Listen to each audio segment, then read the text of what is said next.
আসসালামু আলাইকুম। কেমন আছেন সবাই? আজ আপনাদের সাথে কিছু কথা শেয়ার করব। জানি না কার কেমন লাগবে আমার এই কথাগুলো, তবে আমার কথাগুলো তিতে হলেও সত্য।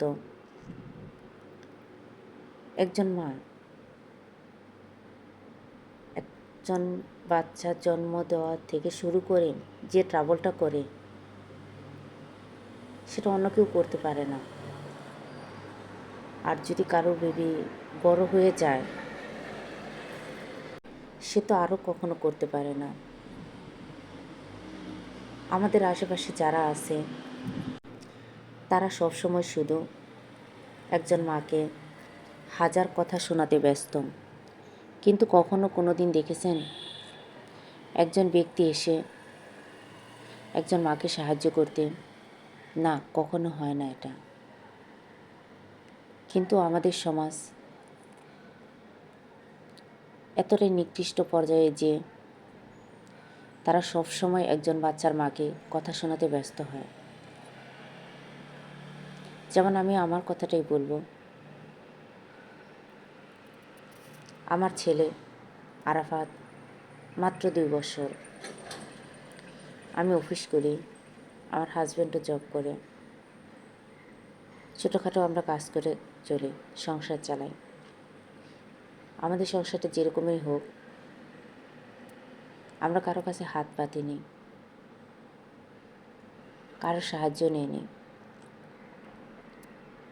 আমরা দুজনেই জব করি, এমনকি দুজনেই মিলে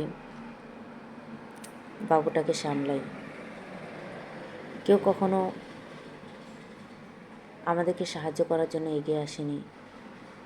এমনকি আরাফাত কখনো কান্না করলেও কেউ দৌড়ে এসে বলেনি, একটু আমার কাছে দিয়ে তো,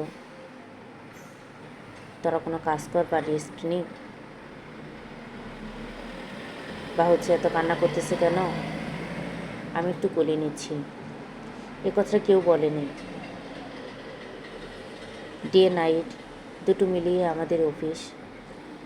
নাইট করে গিয়ে কখনো ঘুমাইনি, এমনকি ঘুমাতে পারি না। কিন্তু তারপরেও কেউ আমাদেরকে কখনো বলেনি যা একটু ঘুমাইনি।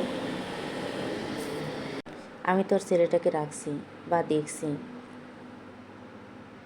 বা তুই আমার কাছে বাবুটাকে দে, আমি তোর রান্নাটা করে দিচ্ছি।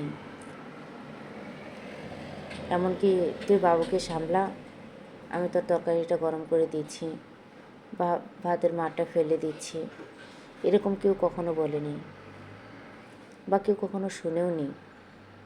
একজন মা কখনো এই কথাগুলো শুনেও নি কারো থেকে।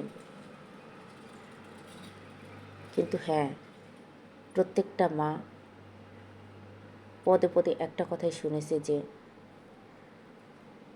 বাচ্চা সে খারাপ করে ফেলছে। বাচ্চা যখন যা চায় তাই দেয়। আচ্ছা, কখনই কি শুনেছেন একজন মা ইচ্ছে করে একটা বাচ্চাকে খারাপ করে বা খারাপের দিকে নিয়ে যায়? 10 বার চাওয়ার পর যদি একবার একটা কিছু দেওয়া হয়, সেটাকে কি বাচ্চাকে খারাপ করে ফেলানো হয়? তাকে কি নষ্ট করে ফেলা হয়? আপনাদের কাছে আমার এই একটাই প্রশ্ন, একজন মাকে কোনো সাহায্য না করে কেন তাকে এত মন্তব্য করছেন? কখনো কি তার পাশে দাঁড়িয়েছেন যে আমি তোকে সাহায্য করব, তুই যা, তোর মতো করে তুই একটু ঘুমা বা এই কাজটা করে নি, একটু রেস্ট নি? কখনো বলেননি। কিন্তু এত মন্তব্য কেন? আজ আপনাদের কাছে আমার একটাই রিকোয়েস্ট, কোনো মাকে সাহায্য করতে না পারলে, সহযোগিতা করতে না পারলে কখনো তার সম্পর্কে সমালোচনা করবেন না। কারণ সে যতটা না কষ্ট পায় সংসার সামলাতে, বাচ্চা সামলাতে, তার থেকে বেশি কষ্ট পায় আশেপাশের মানুষের কথাগুলো শুনে।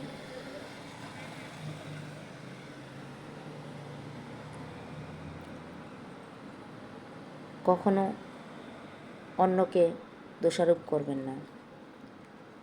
সহযোগিতা করতে না পারেন, কখনো সমালোচনা করবেন না। আপনাদের কাছে আমার একটাই অনুরোধ, সকলে ভালো থাকবেন, সুস্থ থাকবেন। আল্লাহ হাফেজ।